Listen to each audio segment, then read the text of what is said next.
ಎಲ್ಲರಿಗೂ ನಮಸ್ಕಾರ. ನಾನು ನಿಮ್ಮ ಚೆನ್ನ. ಈ ಒಂದು ವಿಡಿಯೋದಲ್ಲಿ 10ನೇ ತರಗತಿ ಸಿರಿ ಕನ್ನಡ ಪ್ರಥಮ ಭಾಷಾ ಕನ್ನಡ ಪಠ್ಯ ಪುಸ್ತಕ, ಇದು ಭಾಗ 1ರ ಪುಸ್ತಕ.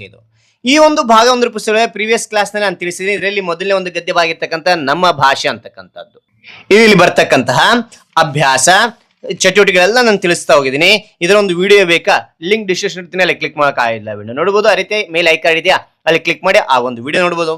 ಹಾಗಾದ್ರೆ ಈ ಒಂದು ತರಗತಿಯಲ್ಲಿ ಏನ್ ತಿಳಿತಾ ಇದೀವಿ ಅಂತ ನೋಡಿ, ಪದ್ಯ ಭಾಗದಲ್ಲಿ ಮೊದಲನೇ ಒಂದು ಪದ್ಯ ಆಗಿರ್ತಕ್ಕಂಥ ಸಂಕಲ್ಪ ಗೀತೆ, ಇದನ್ನು ಯಾರು ರಚನೆ ಮಾಡಿದ್ದಾರೆ, ಯಾರು ಬರೆದಿದ್ದಾರೆ ಅಂದ್ರಿನ GS ಶಿವರುದ್ರಪ್ಪರವರು.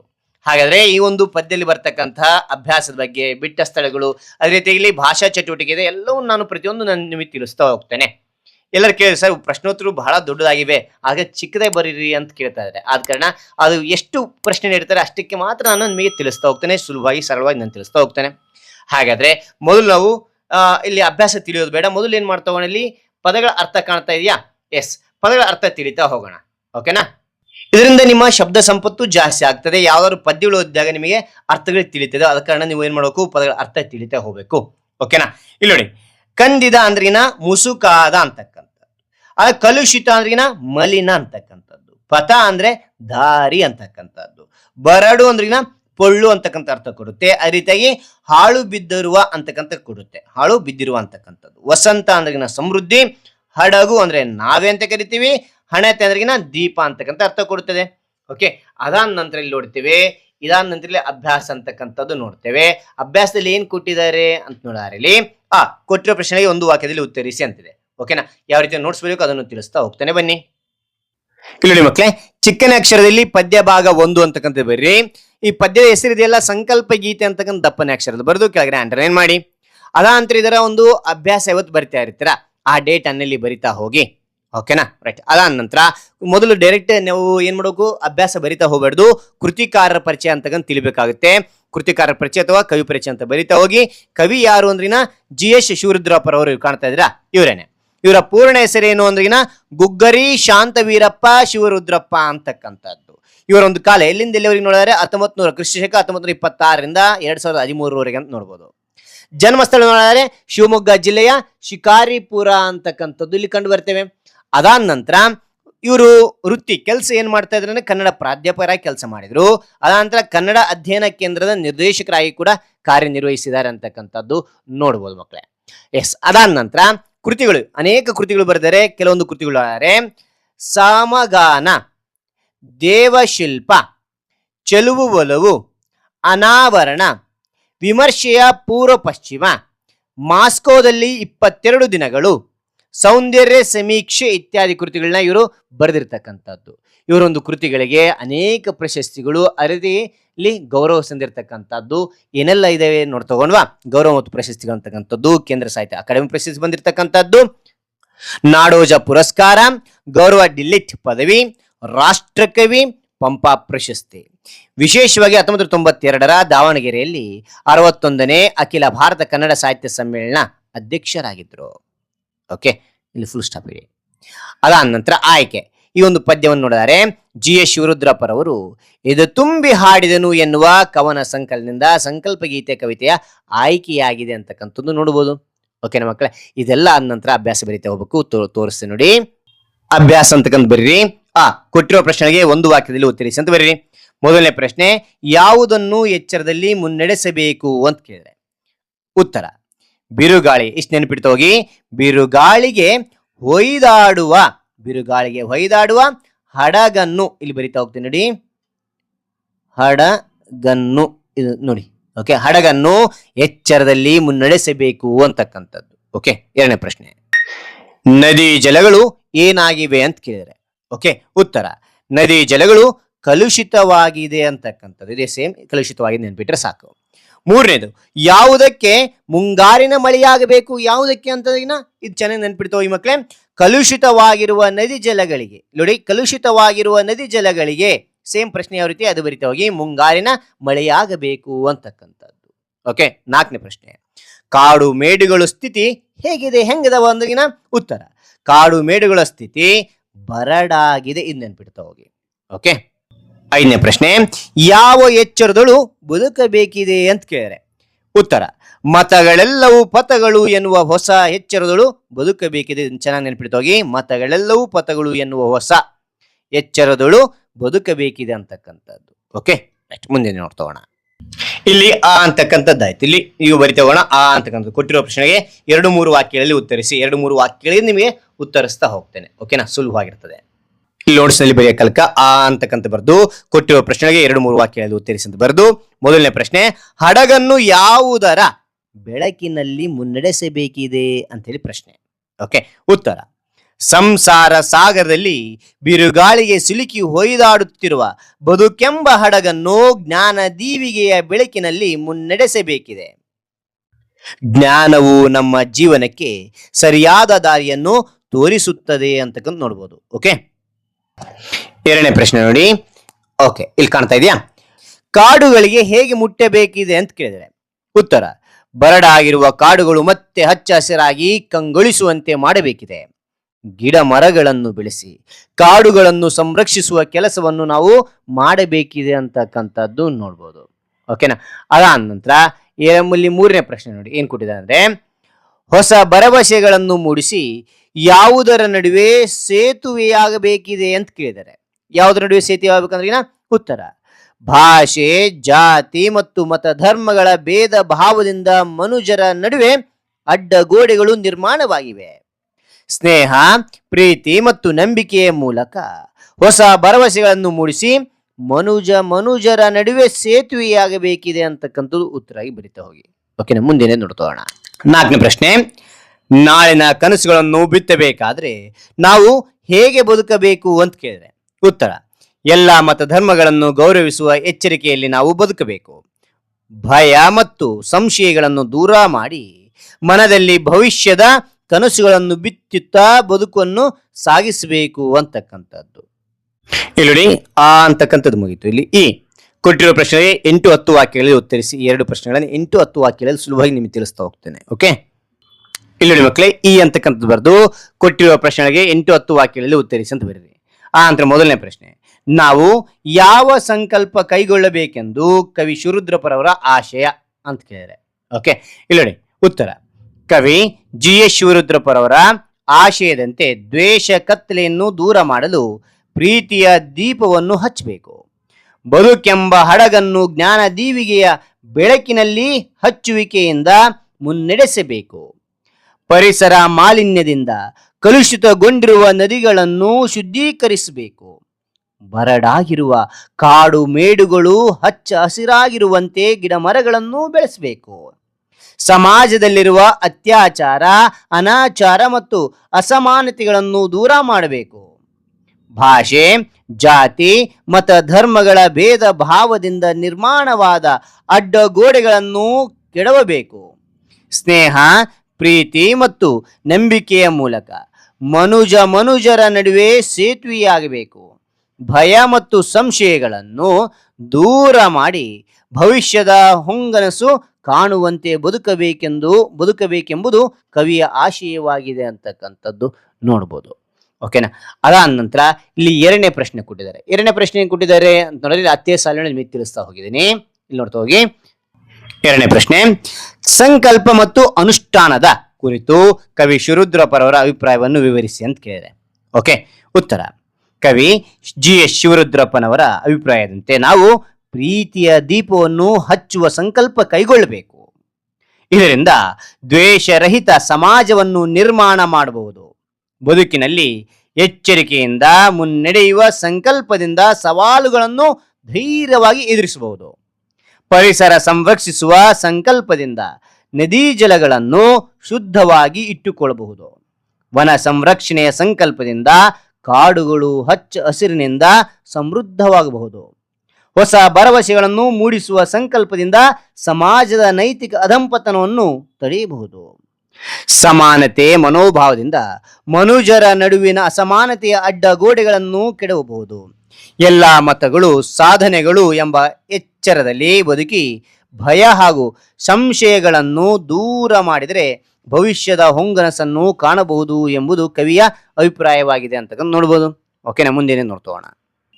ಇಲ್ಲಿ ನೋಡಿ ಮಕ್ಕಳೇ, ಈ ಅಂತಕ್ಕಂಥದ್ದಾಯ್ತು. ಇಲ್ಲಿ ಈ ಇದೆ, ಸಂದರ್ಭ ಸಹಿತ ಸ್ವಾರಸ್ಯವನ್ನು ವಿವರಿಸಿ. ಈ 4 ಸಂದರ್ಭಗಳು ನೋಡ್ತೋಣ. ಓಕೆ, ಈ ಅಂತಕ್ಕಂಥ ಬರೀ ಮಕ್ಕಳೇ, ಸಂದರ್ಭ ಸಹಿತ ಸ್ವಾರಸ್ಯವನ್ನು ವಿವರಿಸಿ ಅಂತ ಬರೀರಿ. ಮೊದಲನೇ ಸಂದರ್ಭ ಪ್ರೀತಿಯ ಹಣತೆಯ ಹಚ್ಚೋಣ ಅಂತಕ್ಕಂಥದ್ದು. ಉತ್ತರ ಮೊದಲು ಆಯ್ಕೆ ಬರೆಯಬೇಕಾದ ಸಂದರ್ಭಕ್ಕೆ ಪ್ರಸ್ತುತ ಈ ಸಾಲನ್ನು ಜಿ ಎಸ್ ಶಿವರುದ್ರಪ್ಪ ವಿರಚಿತ ಇದು ತುಂಬಿ ಹಾಡಿದನು ಎಂಬ ಕವನ ಸಂಕಲನದ ಸಂಕಲ್ಪ ಗೀತೆ ಎಂಬ ಪದ್ಯದಿಂದ ಆರಿಸಲಾಗಿದೆ ಅಂತಕ್ಕಂಥದ್ದು. ಆ ನಂತರ ಸಂದರ್ಭ ನೋಡಿ, ಸಮಾಜದಲ್ಲಿ ಜಾತಿ ಮತ ಮೇಲು ಕೀಳೆಂಬ ಭಾವನೆಯಿಂದ ದ್ವೇಷ ಸ್ವಾದಿಸದೆ ಬಿರುಗಾಳಿ ಹೊಯ್ದಾಡುವ ಹಡಗನ್ನು ಎಚ್ಚರದಲ್ಲಿ ಮುನ್ನಡೆಸಿದಂತೆ ಕತ್ತಲೆ ತುಂಬಿದ ವಾತಾವರಣದಲ್ಲಿ ಧನಾತ್ಮಕ ಭಾವನೆಯ ಪ್ರೀತಿಯ ಹಣತೆಯನ್ನು ಹಚ್ಚಬೇಕೆಂದು ಹೇಳುವಾಗ ಕವಿ ಈ ಮೇಲಿನ ಮಾತನ್ನು ಹೇಳಿದ್ದಾರೆ ಅಂತ ನೋಡ್ಬೋದು. ಸ್ವಾರಸ್ಯ, ಪ್ರೀತಿಯಿಂದ ನಾವು ದ್ವೇಷರಹಿತ ಸಮಾಜವನ್ನು ನಿರ್ಮಾಣಗೊಳಿಸಬಹುದಾಗಿದೆ ಎಂಬುದು ಇಲ್ಲಿ ಸ್ವಾರಸ್ಯಕರವಾಗಿ ಮೂಡಿ ಬಂದಿದೆ ಅಂತ ನೋಡ್ಬೋದು. ಓಕೆ, ಅದ ನಂತರ ಎರಡನೇ ಸಂದರ್ಭ ನೋಡ್ತೋಣ. ಎರಡನೇ ಸಂದರ್ಭ ಏನು ಕೊಟ್ಟಿದ್ದಾರೆ ಅಂತ ನೋಡಿದ್ರಲ್ಲಿ ಮುಂಗಾರಿನ ಮಳೆಯಾಗೋಣ. ಉತ್ತರ ಆಯ್ಕೆ ಅಂತಕ್ಕಂಥದ್ದು ಪ್ರಸ್ತುತ ಈ ಸಾಲನ್ನು ಜಿ ಎಸ್ ಶಿವರುದ್ರಪ್ಪ ವಿರಚಿತ ಇದು ತುಂಬಿ ಹಾಡಿದನು ಕವನ ಸಂಕಲನದ ಸಂಕಲ್ಪ ಗೀತೆ ಎಂಬ ಪದ್ಯದಿಂದ ಆರಿಸಲಾಗಿದೆ. ಸಂದರ್ಭ ನೋಡಿ, ಕಲುಷಿತವಾಗಿರುವ ನದಿ ಜಲಗಳನ್ನು ಮುಂಗಾರಿನ ಮಳೆಯು ಶುದ್ಧಗೊಳಿಸುವಂತೆ ಸಮಾಜದಲ್ಲಿನ ದ್ವೇಷ, ಅಸೂಯೆ, ಭೇದ ಭಾವಗಳನ್ನು ಪ್ರೀತಿಯಿಂದ ಹಾಗೂ ವಿಶ್ವಾಸದ ಭಾವನೆಯಿಂದ ತೊಳೆದು ಹಾಕೋಣ ಎಂದು ಹೇಳುವ ಸಂದರ್ಭದಲ್ಲಿ ಈ ಮೇಲಿನ ಮಾತನ್ನು ಕವಿ ಹೇಳಿದ್ದಾರೆ ಅಂತಕ್ಕಂಥದ್ದು. ಸ್ವಾರಸ್ಯ ಏನೈತಿ ಇಲ್ಲಿ ಅಂದ್ರಿಗಿನ ಭಿನ್ನಾಭಿಪ್ರಾಯ, ವೈಮನಸ್ಸು ಇವೆಲ್ಲವುಗಳಿಂದ ಉಂಟಾಗುವ ಕಲುಷಿತವು ಸ್ವಚ್ಛವಾಗಬೇಕೆಂಬುದು ಇಲ್ಲಿ ವ್ಯಕ್ತವಾಗಿದೆ ಅಂತ ನೋಡ್ಬೋದು. ಓಕೆನಾ. ಅದ ನಂತರ ಇಲ್ಲಿ ಮೂರನೇ ಸಂದರ್ಭ ಇದೆ. ಮೂರನೇ ಸಂದರ್ಭ ಏನು ಕೊಟ್ಟಿದ್ದಾರೆ ನೋಡ್ತೋಣ. ಮೂರನೇ ಒಂದು ಸಂದರ್ಭ ಹೊಸ ಭರವಸೆಗಳ ಕಟ್ಟೋಣ. ಉತ್ತರ ಮೊದಲು ಆಯ್ಕೆ ಬರಬೇಕಾಗುತ್ತೆ. ಪ್ರಸ್ತುತ ಈ ಸಾಲನ್ನು ಜಿ ಎಸ್ ಶಿವರುದ್ರಪ್ಪ ವಿರಚಿತ ಇದು ತುಂಬಿ ಹಾಡಿದನು ಕವನ ಸಂಕಲನದ ಸಂಕಲ್ಪ ಗೀತೆ ಎಂಬ ಪದ್ಯದಿಂದ ಆರಿಸಲಾಗಿದೆ. ಸಂದರ್ಭ ನೋಡಿ, ಜನರಲ್ಲಿ ಜಾತಿ ಮತ ಧರ್ಮಗಳೆಂಬ ಅಡ್ಡಗೋಡೆಗಳು ಪರಸ್ಪರದಲ್ಲಿ ಗಲಭೆ ದ್ವೇಷಗಳನ್ನು ಹಚ್ಚಿಸುತ್ತವೆ. ಇವುಗಳನ್ನೆಲ್ಲ ಹೊಡೆದೋಡಿಸಿ ಭಾವನೆಗಳನ್ನು ಬೆಳೆಸೋಣವೆಂದು ಕವಿ ಹೇಳುವಾಗ ಈ ಮೇಲಿನ ಮಾತನ್ನು ಹೇಳಿದ್ದಾರೆ ಅಂತಕ್ಕಂಥದ್ದು. ಸ್ವಾರಸ್ಯ, ಹೊಸ ಭರವಸೆಗಳ ಮೂಲಕ ಕ್ರಿಯಾಶೀಲರಾಗಿ ಸಾಧನೆಯತ್ತ ಮುನ್ನಡೆಯಬೇಕೆಂಬುದು ಇಲ್ಲಿ ಸ್ವಾರಸ್ಯಕರವಾಗಿದೆ ಅಂತ ನೋಡ್ತೇವೆ. ನಾಲ್ಕನೇ ಸಂದರ್ಭ ನೋಡಿ ಮಕ್ಕಳೇ, ಹೊಸ ಎಚ್ಚರದಳು ಬದುಕೋಣ ಅಂತಕ್ಕಂಥದ್ದು. ಉತ್ತರ ಆಯ್ಕೆ ಪ್ರಸ್ತುತ ಈ ಸಾಲನ್ನು ಜಿ ಎಸ್ ಶಿವರುದ್ರಪ್ಪ ವಿರಚಿತ ಇದು ತುಂಬಿ ಹಾಡಿದನು ಕವನ ಸಂಕಲನದ ಸಂಕಲ್ಪ ಗೀತೆ ಎಂಬ ಪದ್ಯದಿಂದ ಆರಿಸಲಾಗಿದೆ. ಸಂದರ್ಭ, ಭಯ ಮತ್ತು ಅನುಮಾನ ಆವರಿಸುವ ಸಮಾಜವನ್ನು ದೃಢ ನಿಷ್ಠೆಯಿಂದ ಎಚ್ಚರಿಸಬೇಕು. ಉಜ್ವಲ ಭವಿಷ್ಯದ ಕನಸನ್ನು ಬಿತ್ತುವುದರ ಮೂಲಕ ಎಲ್ಲ ಜಾತಿ ಮತಗಳು ಉತ್ತಮ ದಾರಿಯಲ್ಲಿ ಸಾಗುತ್ತಾ ಎಚ್ಚರದಿಂದ ಬದುಕನ್ನು ಸಾಗಿಸಬೇಕು ಎಂದು ಹೇಳುವ ಸಂದರ್ಭದಲ್ಲಿ ಕವಿ ಈ ಮೇಲಿನ ಮಾತನ್ನು ಹೇಳಿದ್ದಾರೆ ಅಂತಕ್ಕಂಥ ನೋಡ್ಬೋದು. ಓಕೆ, ಸ್ವಾರಸ್ಯ, ಎಲ್ಲ ಮತ ಧರ್ಮಗಳು ನಾವೆಲ್ಲ ಒಂದು ಎಂಬ ಭಾವನೆಯಿಂದ ಸಾಮರಸ್ಯದಿಂದ ಬದುಕನ್ನು ಸಾಗಿಸಿದರೆ ಭವಿಷ್ಯವು ಉಜ್ವಲವಾಗುತ್ತದೆ ಎಂಬುದು ಇಲ್ಲಿ ಸ್ವಾರಸ್ಯಕರವಾಗಿದೆ ಅಂತ ನೋಡ್ಬೋದು. ಓಕೆನಾ. ಮುಂದಿನ ನೋಡ್ತೋಣ. ಇಲ್ಲಿ ಮಕ್ಕಳೇ, ಸಂದರ್ಭ ಅಂತಕ್ಕಂಥದ್ದಾಯ್ತು. ಈಗ ಬಿಟ್ಟ ಸ್ಥಳವನ್ನು ಸೂಕ್ತ ಪದದಿಂದ ತುಂಬಿರಿ ಅಂತ ಬರೀ ನಿಮ್ಮ ಪುಸ್ತಕದಲ್ಲಿ ಬರಿತಾ ಹೋಗಿ. ಓಕೆನಾ. ರೈಟ್. ಮೊದಲನೇ ಒಂದು ಬಿಟ್ಟ ಸ್ಥಳ ಸಂಕಲ್ಪ ಗೀತೆ ಪದ್ಯವನ್ನು ಡ್ಯಾಶ್ ಕವನ ಸಂಕಲನದಿಂದ ಆರಿಸಲಾಗಿದೆ ಅಂತ ಕೇಳಿದ್ರೆ ಯಾವ ಸಂಕಲನದಿಂದ ಆರಿಸಲಾಗಿದೆ ಅಂದ್ರೆ ಇಲ್ಲಿ ಬರಿತಾ ಹೋಗ್ತೀನಿ ನೋಡಿ. ಎದೆ ತುಂಬಿ ಹಾಡಿದೆನು. ಓಕೆನಾ. ಓಕೆ, ಅದಂದ್ರೆ ಎರಡನೇದು ಕತ್ತಳೆಗೆ ಪ್ರೀತಿಯ ಡ್ಯಾಶ್ ಹಚ್ಚೋಣ. ಏನ್ ಹಚ್ಚೋಣ ಅಂದ್ರಿನ ಹಣತೆ. ಓಕೆ, ಮೂರನೇ ಒಂದು ಬಿಟ್ಟ ಸ್ಥಳ ನೋಡಿ, ಜಿ ಎಸ್ ಶಿವರುದ್ರಪ್ಪರು ಡ್ಯಾಶ್ ಎಲ್ಲಿ ಸಮಾವೇಶಗೊಂಡ ಅಖಿಲ ಭಾರತ ಕನ್ನಡ ಸಾಹಿತ್ಯ ಸಮ್ಮೇಳನ ಅಧ್ಯಕ್ಷರಾಗಿದ್ರು. ಎಲ್ಲಿ ಅಂದ್ರಿನ ಇದು ದಾವಣಗೆರೆ.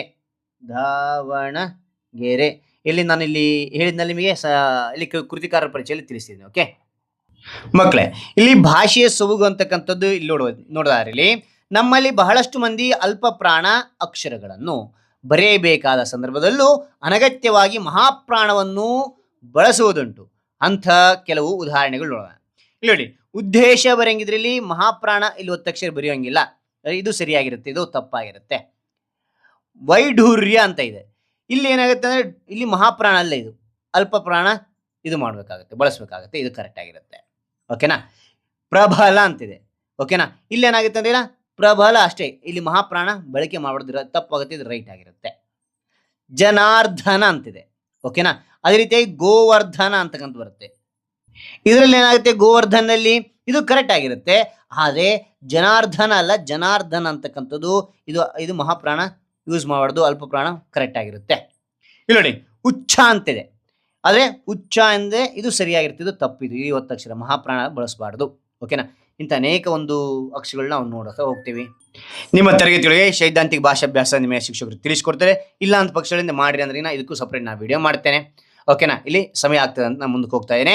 ಭಾಷಾ ಚಟುವಟಿಕೆ ಅಂತ ಇಂಪಾರ್ಟೆಂಟ್ ಆಗುತ್ತೆ. ಚಟುವಟಿಕೆ ಏನು ಕೊಟ್ಟಿದ್ದಾರೆ ಅಂದರೆ ಇಲ್ಲಿ ಕೊಟ್ಟಿರುವ ಪದ್ಯ ಭಾಗವನ್ನು ಪೂರ್ಣಗೊಳಿಸಿ ಕಂಠಪಾಠ ಮಾಡಿ ಅಂತಿದೆ. ಇಲ್ಲಿ ಖಾಲಿ ಇಲ್ಲಿ ಕೊಟ್ಟಿರ್ತಕ್ಕಂಥದ್ದು ಇದೇನು ಮಾಡ್ತಾರೆ ನೀವು ಇಲ್ಲಿ ತುಂಬಿಸ್ತಾ ಹೋಗಿ. ಇಲ್ಲಿದೆ ಕಲುಷಿತವಾದಿ, ಇಲ್ಲಿದೆ ಇಲ್ಲಿಂದ ಮುಟ್ಟೋಣ ಅಂತಿದೆಯಲ್ಲ, ಇಲ್ಲಿ ಪದ್ಯ ನೋಡ್ತಾ ಹೋಗಿ ನಿಮಗೆ ಗೊತ್ತಾಗುತ್ತೆ. ಇಲ್ಲಿ ನೋಡಿ ಎರಡನೇ ಒಂದು ಪದ್ಯ ಆಗಿರ್ತಕ್ಕಂತಹ ಇಲ್ಲಿದೆ. ಓಕೆನಾ? ಇದನ್ನ ನೀವು ಅಲ್ಲಿ ಪೂರ್ಣಗೊಳಿಸ್ಬೇಕಾಗುತ್ತೆ. ಅದಾದ ನಂತರ ಮತಗಳೆಲ್ಲವೂ ಬಿತ್ತೋಣ. ಇಲ್ಲಿ ನೋಡಿ ಇದು ಇಲ್ಲಿ ಭಾಗದಲ್ಲಿ ಕೆಳಗೆ ಫುಲ್ ಕೆಳಗಡೆ ಇದೆಯಲ್ಲ, ಎಸ್ ಇಲ್ಲಿ ಮತಗಳೆಲ್ಲವೂ ಇಲ್ಲಿಂದ ಬಿತ್ತೋಣ, ಇದಿಷ್ಟು ನೀವು ಬರಿಬೇಕಾಗುತ್ತೆ. ಓಕೆನಾ? ಅದಾದ ನಂತರ ಏನು ಕೊಟ್ಟಿದ್ದಾರೆ, 2 ಕೊಟ್ಟಿರೋ ಪದಗಳ ಧಾತುಗಳನ್ನು ಗುರುತಿಸಿ ಬರೆಯಿರಿ ಅಂತಿದೆ. ಇದು ನೋಡ್ತೋಣ. ಭಾಷಾ ಚಟುವಟಿಕೆ ಅಂತಕ್ಕಂಥದ್ದು ಇಲ್ಲಿ 2 ಅಂತ ಬರ್ರಿ. ಕೊಟ್ಟಿರೋ ಪದಗಳ ಧಾತುಗಳನ್ನು ಗುರುತಿಸಿ ಬರೀರಿ ಅಂತಿದೆ. ಓಕೆನಾ? ನಿಲ್ಲಿಸು ನಲ್ಲಿ ಏನಾಗುತ್ತೆ, ನಿಲ್ಲು ಅಂತಕ್ಕಂಥದ್ದು ಧಾತು. ಓಕೆ, ಅದ ನಂತರ ನಡೆಸು ಅಂತಿದೆ. ಓಕೆ, ನಡೆ ಅಂತಕ್ಕಂಥದ್ದು ಅಷ್ಟೇನೆ. ಅದ ನಂತರ ಇಲ್ಲಿ ಹಚ್ಚುವುದು ಅಂತಿದೆ. ಇಲ್ಲಿ ಹಚ್ಚು ಅಂತಕ್ಕಂಥದ್ದು ಧಾತು ಆಗಿರುತ್ತೆ. ಅದ ನಂತರ ಮುಂದೆ ನೋಡ್ತೋಣ. ಮುಟ್ಟೋಣ, ಮುಟ್ಟು ಅಂತಕ್ಕಂಥದ್ದು ಧಾತು. ಕಟ್ಟೋಣ ಅಂತಕ್ಕಂಥ ಕಟ್ಟು ಅಂತಕ್ಕಂಥ ಧಾತು ಆಗಿರುತ್ತೆ. ಕಟ್ಟುವುದು ಅಂದ್ರೆ ಇದರಲ್ಲಿ ಕಟ್ಟು ಅಂತಕ್ಕಂಥ ಧಾತು ಆಗಿರುತ್ತೆ. ಆಗೋಣ ಅಂದ್ರೆ ಆಗು ಅಂತಕ್ಕಂಥ ಧಾತು. ಓಕೆನಾ? ರೈಟ್, ಮುಂದೆ ನೋಡ್ತೋಣ. ಇಲ್ಲಿ ನೋಡಿ ಮಕ್ಕಳೇ, 3 ಕೊಟ್ಟಿರುವ ಪದಗಳಲ್ಲಿರುವ ವಿಭಕ್ತಿ ಪ್ರತ್ಯಯಗಳನ್ನು ಪ್ರತ್ಯೇಕಿಸಿ ಬರೆಯಿರಿ ಅಂತಿದೆ. ಓಕೆನಾ? ವಿಭಕ್ತಿ ಪ್ರತ್ಯಯ ಕೊಟ್ಟಿದ್ದಾರೆ.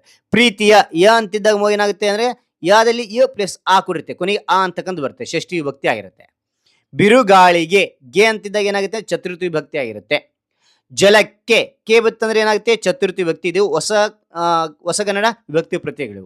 ಓಕೆ, ಅದಂತರ ಬಿದ್ದುದನ್ನು ಅನ್ನು ಅಂತಿದ್ರೆ ಏನಾಗ್ತದೆ, ದ್ವಿತೀಯ ವಿಭಕ್ತಿ ಆಗಿರುತ್ತೆ. ಭರವಸೆಗಳ ಳ ಅಂತಿದ್ದಾಗ ಏನಾಗುತ್ತೆ, ಕೊನೆಗೆ ಆ ಅಂತಕ್ಕಂಥದ್ದು ಬರುತ್ತೆ. ಹೌದಾ? ಷಷ್ಠಿ ವಿಭಕ್ತಿ ಆಗಿರುತ್ತೆ. ಓಕೆನಾ? ಇಲ್ಲಿ 4ನೇ ನೋಡಿ, ಕೊಟ್ಟಿರುವ ಪದಗಳಲ್ಲಿರುವ ವಿಭಕ್ತಿ ಪ್ರತ್ಯಯಗಳನ್ನು ಹೆಸರಿಸಿ ಅಂತಿದೆ. ಓಕೆ, ಇಲ್ಲಿ ನೋಡಿ ಇಲ್ಲಿ ಹಳೆಗನ್ನಡ ವಿಭಕ್ತಿ ಪ್ರತ್ಯಯ ಇದು. ಓಕೆನಾ? ಸಂಶಯದೋಳ್, ದೋಳ್ ಅಂತ ಬಂತಂದ್ರೆ ಒಳ್ ಅಂತ ಬಂತಂದ್ರೆ ಏನದು ಸಪ್ತಮಿ ವಿಭಕ್ತಿ ಆಗಿರುತ್ತದೆ. ಜಲದಿಂ, ದಿಮ್ ಅಂತ ಬಂತಂದ್ರೆ ಏನಾಗುತ್ತೆ, ಇಮ್ ಅಂತದಾಗ ಅದು ತೃತೀಯ ವಿಭಕ್ತಿ ಆಗಿರುತ್ತೆ. ಮರದತ್ತಣಿಂ, ಮರದತ್ತಣಿಂ ಅಂತಂದ್ರೆ ಪಂಚಮಿ ವಿಭಕ್ತಿ ಆಗಿರುತ್ತೆ. ರಾಗಂಗೆ ಗೆ ಅಂತಂದ್ರೆ ಚತುರ್ಥಿ ವಿಭಕ್ತಿ ಆಗಿರುತ್ತೆ. ಓಕೆನಾ? ರೈಟ್, ಮುಂದಿನ ನೋಡ್ತೋಣ. 5ನೇ ನೋಡಿ, ಕೊಟ್ಟಿರುವ ಧಾತುಗಳಿಗೆ ವಿದ್ಯಾರ್ಥಕ, ನಿಷೇಧಾರ್ಥಕ ಮತ್ತು ಸಂಭವನಾರ್ಥಕ ರೂಪಗಳನ್ನು ಬರೆಯಿರಿ ಅಂತಿದೆ. ಇವು ನೋಡ್ತೋಣ. ಇದಕ್ಕೆ ಇಲ್ಲಿ ನೋಡಿ 5ನೇ ಬರೀ. ಕೊಟ್ಟಿರುವ ಧಾತುಗಳಿಗೆ ವಿದ್ಯಾರ್ಥಕ, ನಿಷೇಧಾರ್ಥಕ ಮತ್ತು ಸಂಭವನಾರ್ಥಕ ರೂಪವನ್ನು ಬರೀರಿ ಅಂತ ಬರೀರಿ. ಅದ ಅಂತ ಇಲ್ಲಿ ಬರಿತಾ ಹೋಗಿ ಮಕ್ಕಳೇ. ಅವರು ಇಲ್ಲಿ ಧಾತು ಏನ್ ಕೊಡ್ತಾರೆ, ಹಾಡು ಅಂತ ಕೊಡ್ತಾರೆ. ಈ ವಿದ್ಯಾರ್ಥಕ ಏನಾಗುತ್ತೆ, ಹಾಡಲಿ ಅಂತ ಆಗುತ್ತೆ. ನಿಷೇಧಾರ್ಥಕ ಏನಾಗುತ್ತೆ, ಹಾಡನು ಅಂತ ಆಗುತ್ತೆ. ಸಂಭವನಾರ್ಥಕ ಏನಾಗುತ್ತೆ, ಹಾಡಿಯಾನು ಅಂತಕ್ಕಂಥದ್ದಾಗುತ್ತೆ. ಇಲ್ಲಿ ನೋಡಿ, ನೋಡು, ನೋಡಲಿ, ನೋಡನು, ನೋಡಿಯಾನು. ಕಟ್ಟು, ಕಟ್ಟಲಿ, ಕಟ್ಟನು, ಕಟ್ಟಿಯಾನು. ಕೇಳು, ಕೇಳಲಿ, ಕೇಳನು, ಕೇಳಿಯಾನು. ಓಡು, ಓಡಲಿ, ಓಡನು, ಓಡಿಯಾನು. ಓದು, ಓದಲಿ, ಓದನು, ಓದಿಯಾನು. ಬರೆ, ಬರೆಯಲಿ, ಬರೆಯನು, ಬರೆಯಾನು. ಓಕೆನಾ? ಬರೆದೇ ಯಾನು ಅಂತಕ್ಕಂಥಾಗುತ್ತೆ. ಹೆಂಗ್ ನೆನ್ಪಿಡ್ಬೇಕು ಸರ್ ಅಂದ್ರೆ ಉದಾಹರಣೆಗೆ ಅಂದ್ರೆ ಹಾಡು ಅಂತದೆ.